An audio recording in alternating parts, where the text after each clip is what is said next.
राधे राधे दोस्तों, मैं फिर से हाजिर हूँ अपनी ब्लॉग श्री राधा रानी कृपा गाथा में। आप सभी का स्वागत करती हूँ, धन्यवाद करती हूँ। दोस्तों मैं जैसा कि अपने पिछले ब्लॉग में बता रही थी कि अपने दिनचर्या पे ध्यान दीजिए। गुरुदेव का सत्संग 2 टाइम सुनिए। अगर दोपहर में भी मौका मिलता है तो दोपहर में भी सुनिए। मुझे तो नहीं मिलता है इसलिए मैं नहीं सुन पाती हूँ। जब मुझे मौका मिलता है तभी सुनती हूँ। तो लेकिन रात में मैं ज़रूर सुनती हूँ, सुबह मैं उठ के ज़रूर सुनती हूँ। ये 2 टाइम मेरा बना हुआ है। बाकी दोपहर में, दिन में मुझे नहीं मिलता तो कोई बात नहीं, शाम में मुझे नहीं मिलता तो कोई बात नहीं। और श्री जी की शुरुआत सेवा ऐसे करनी है आपको कि श्री जी का मैं बता चुकी हूँ प्राण प्रतिष्ठा कैसे कराना है। उसके बाद फिर उनको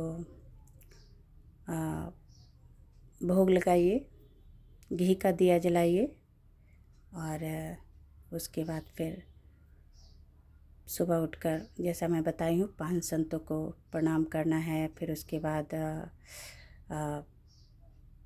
दंडवत प्रणाम करना है आपको लड्डू गोपाल को। अगर आप नहीं करना चाहते तो ऐसे भी कर सकते हैं। और फिर उसके बाद उनका मैं ज़्यादा कुछ नहीं करती थी। मैं जो खाती थी, जो पीती थी, वही मैं उनको दे देती थी।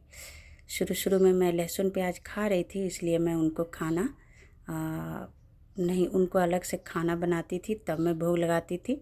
इसलिए उनको मैं प्रसाद ही भोग लगाती थी। और चाय और पानी में जैसे मैं पीती थी उनको देती थी। जो फल खाती थी उनको देती थी। मैं ऐसे करके भोग लगाती थी। और फिर धीरे धीरे फिर मेरा मन हुआ कि जब मुझे कृपा मिलना शुरू हो गया, जब मुझे काम आने शुरू हो गए, मुझे ट्यूशन मिल गया, मुझे काम मिल गया, रोज़ वाला काम अलग शुरू हो गया मेरा, महीना वाला अलग शुरू हो गया, तब मुझे मन लगने लगा। फिर मैं मोबाइल पे ही ऐप डाउनलोड किया, राधा किली कुंज। उसको मैं पढ़ना शुरू की। अगले ब्लॉग में और भी बताऊंगी। तब तक के लिए राधे राधे दोस्तों।